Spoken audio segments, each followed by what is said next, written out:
Hello, friends and family and the internet. Welcome back. Brandon Hayes here with Short Bed Racing, standing in front of my 1996 Ford F150 regular cab short bed drag and drive truck that I've been building for a little over 12 months now. And the whole goal of this truck was to make Race Week 2.0 in September. Unfortunately, that didn't happen. And I thrashed and bashed and blood, sweat, and teared all the way up until like noon on Friday. And the truck was supposed to go on a trailer around 2 in order to head out towards down to Texas for the race. And it didn't happen. And it was about 2 weeks, 3 weeks. I didn't even mess with the truck. It is now November, and I've been able to work on it a lot more. Got some of the things that were holding me back for making Race Week done. And I got to the point where a friend of mine that does tuning was able to come over and help me tune the engine, tune the truck with the Holly. That was one of the biggest hurdles. The truck was just way out of tune. We found that the LS coil package that I did on this, using Holley's universal coils and the Holley dual sync distributor, things like that, I had the coils wired way wrong. How this engine ever ran, I do not know. Really what it comes down to is just, mad props to Ford and the 351 Windsor, but also Eric over at Bowtie Engines for helping me build this engine and make it as strong as it is, because there was no reason that truck should have been running. But needless to say, it is now November. I am registered for the circuit in early April. I'm extremely excited about that weekend drag and drive. And I got a lot of work to do between now and then, because even though this truck runs, it hasn't been tested. The coil wiring is completely wrong, and I have to redo all of that. I have leaks from tons of different places. The plan was always to make it through race week and get to the winner for the transmission. This is still the stock 4R70W with nearly 300,000 miles on it. It's not going to survive. So it has to come out. And then there's a lot of things that I did in the last, 2-3 weeks before race week to just get it done and get it to Texas. So there's a lot of things that I got to fix. So first thing we're going to do, because it is November and I have to work on this truck, is we're going to pull it out of the garage. We're going to flip it around, because working in the engine bay with the garage door open when it's, right, I think it's like 37 degrees today at, Friday afternoon, isn't going to be any fun. So I'm going to flip the truck around, and we're going to talk about what needs to be done and kind of my plans for this winter, and an overall update, because it has been months since I've talked to you all. So let's get the battery hooked up. It's currently on a charger, because that is also a problem. I have an electrical drain from somewhere in my wiring haste. I don't know. I gotta work on that. So we're gonna get the battery hooked up. We're gonna jump in the cab. We're gonna get this started up. We're gonna go flip it around, pull it back in, and then we'll talk some more. So first things first, battery.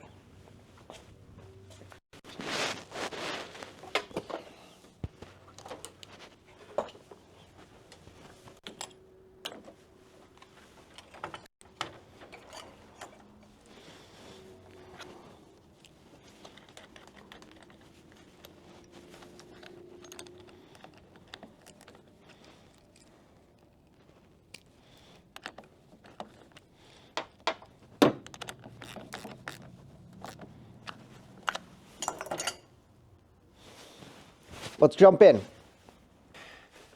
Welcome into the cab of Dwight. So, a couple of the things that I had done leading up to race week in order to get this thing ready is completely rewired the fuel pumps for this truck. Now, this truck does have 2 fuel tanks. It has a rear fuel tank and a mid fuel tank. I've completely isolated the mid fuel tank at this point because the cobbled together fuel pump adaptation that I did in the stock sending unit housing for the midship tank just doesn't work like I need it to. It does not send the fuel pressure to the engine that it needs. It only sends about 22 pounds. This truck needs around 56 to 60 pounds of fuel pressure. So that tank is just bypassed at this point. That's something I gotta fix this winter because the goal for this truck is drag and drive A, but B, to also have the ability to run pump gas and E85. The goal of the rear tank is to be my race gas E85 tank. Mid tank, which is significantly bigger tank, 24 gallons or something like that, will be my pump gas tank. That's my drive tank, right? Rear tank is now a 12-gallon fuel cell with an external 340 liter per hour pump. That was the easiest thing to do, and honestly the cheapest thing to do in order to get the fuel pressure that I needed and the fuel flow that I needed. In replace of the stock, let me just show you guys. In place of the stock, fuel lever, we have 2 little switches here that control my fuel pumps. And then I have this awesome toggle switch right here that is for my Holly. So we're gonna go ahead and power up the Holly. Right now I'm still running the 3.5-inch screen. My goal is to find out either to mount that on the dash or actually get a Holly Pro dash or some other form of dash. Right now I'm leaning towards a Tinker Electronics dash. I think those are really cool.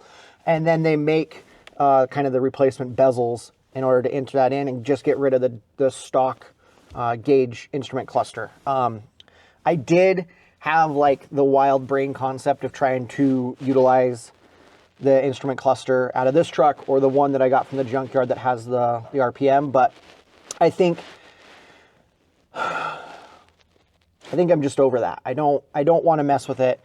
Dealing with the electronics of this truck from the 90s has been an absolute disaster. One of the things that I'm gonna be doing this winter is rewiring the truck, new relays for the fuel pump and the fans, because the way I've it worked now, while it works, it's just inefficient.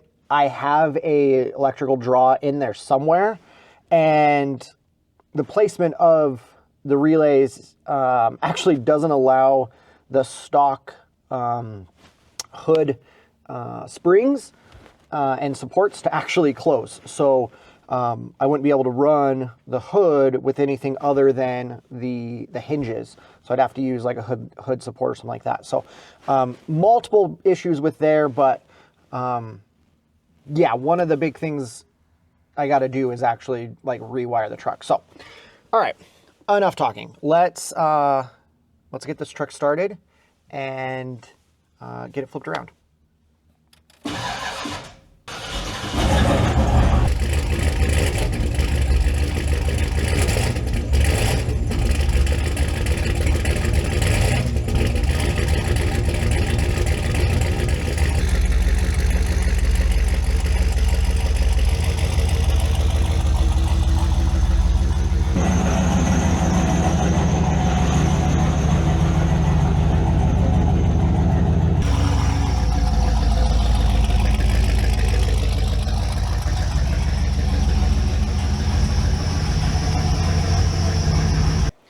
New day, new clothes.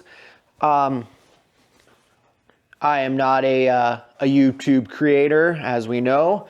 The other day when I recorded this video of, pulling the truck out, pulling it back in, I had my little DJI mic connected to my Action 4, which is awesome. It's an amazing setup.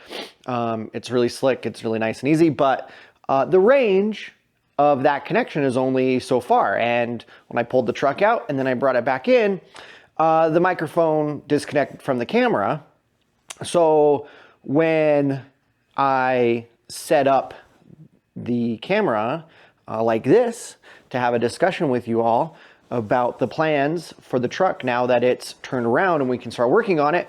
There was no audio. So I'm reviewing and editing the video, hoping to get it out. And I'm sitting there watching myself talk to absolutely no one. It's fantastic. So here we are, new day.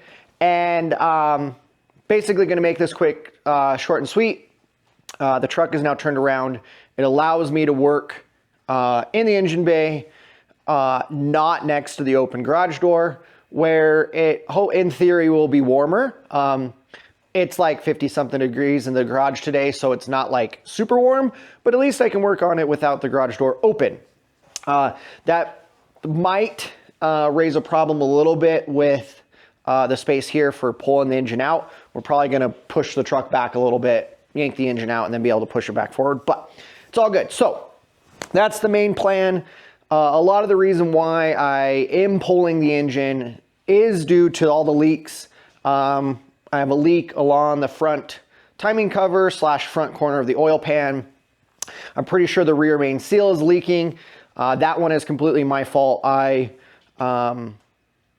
just boogered that installation of the rear main seal, and I knew it at the time, and I should have put a new seal in there, but decided not to. It also gives me the opportunity to fix the turbo oil drain plug bung in the oil pan. Currently it's like a screw-on style. It's held on there by some RTV at this point. I need to get it actually welded in. The transmission's gonna get dropped and rebuilt. That's the plan for that. And then the other thing I really want to do is relocate the battery. We're going to move it to the back.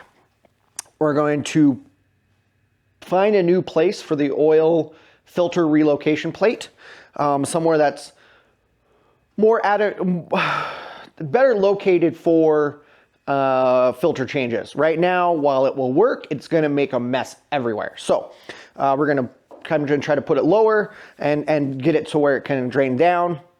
And then the other main thing is to fix all the wiring. Somehow redo all the wiring in a way that is more efficient.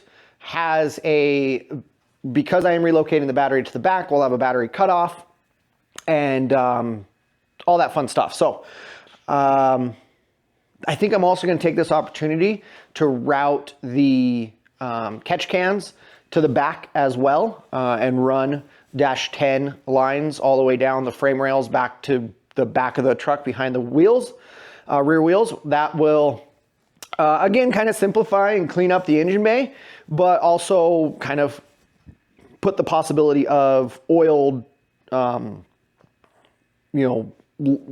leaking or whatever, say overfill the catch cans or whatever it might be, it puts it behind the rear wheels. So, kind of race car stuff, kind of just general cleaning up the engine bay, making the engine bay look a little bit cleaner. I might take the opportunity. I do have a new front fender here that doesn't have the whole rusted thing. I might take the opportunity to replace this, get that quarter painted and everything, but at the same time, maybe not. It is a rusty old truck. Not really rusty and not really old, but yeah, I really think that's the main stuff. Clean up the wiring, clean up the engine bay, fix some of the kind of the rush jobs that I did leading up to race week. And then, yeah, goal is to have this done by the end of the year. I want to be able to put some miles on it, get some, issues or more leaks or whatever it might be fixed before the circuit in April. Also, I have another project sitting out in the driveway that I need to work on and get it going. And then I have a secret, not secret project that I need to start to be complete around May. So that is the plan. I I will be documenting some of the things as I go on fixing the issues with Dwight here, as well as my couple other projects. So stay tuned for that. I appreciate everyone that tunes in and watches these videos. All, dozen of you, I appreciate. And until next time, keep on wrenching and let's go racing. Thanks, everyone.